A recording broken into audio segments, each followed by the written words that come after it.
Today we're going to look at 3 effects of prejudice and discrimination in Of Mice and Men. Number 1. Prejudice causes characters to conform and to seek to portray themselves in a light which is more socially acceptable.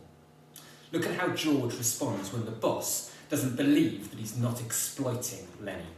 The boss assumes that George is taking Lenny's pay away from him and only travelling around with him for financial gain. His perception of migrant workers in the harsh and hierarchical world of 1930s America is that no one looks out for anyone else.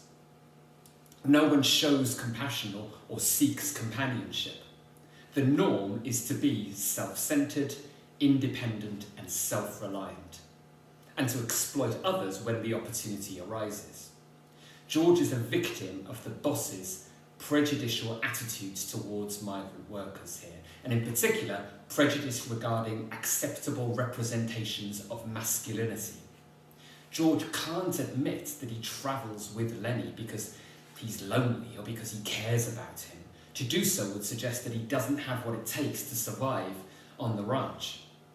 George lies and says, "He's my cousin.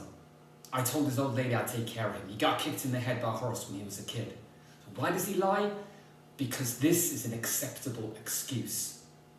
It suggests that George is taking on a role as the head of the family, fulfilling his duty, his responsibility as a man. It's the only way he can frame his behaviour in a way that is socially acceptable to the boss. George has to be seen to be conforming to an acceptable image of masculinity. Number 2, prejudice leads to dehumanization. Characters are labelled and viewed from a blinkered perspective because of their race, their gender, their age, or their economic status. Curly's wife, for instance, is introduced to George and Lenny, and to us, therefore, as readers, as a tart by Candy. Ultimately, she is presented as a sexual object and as a manipulative temptress.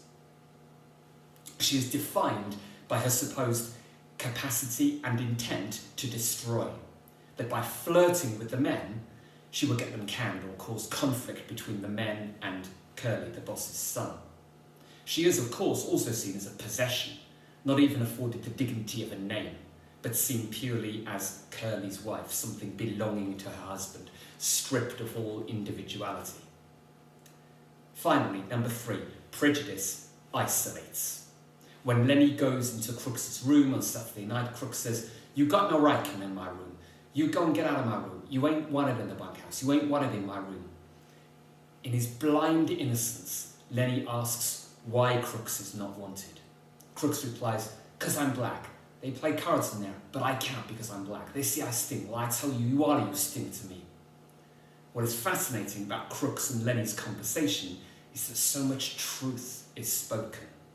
Lenny's childlike nature and his complete lack of awareness of the prejudicial and discriminatory foundations of American society mean that Crooks talks about his life, his dreams, his suffering, his anger in a way that he probably never has before and probably never will again.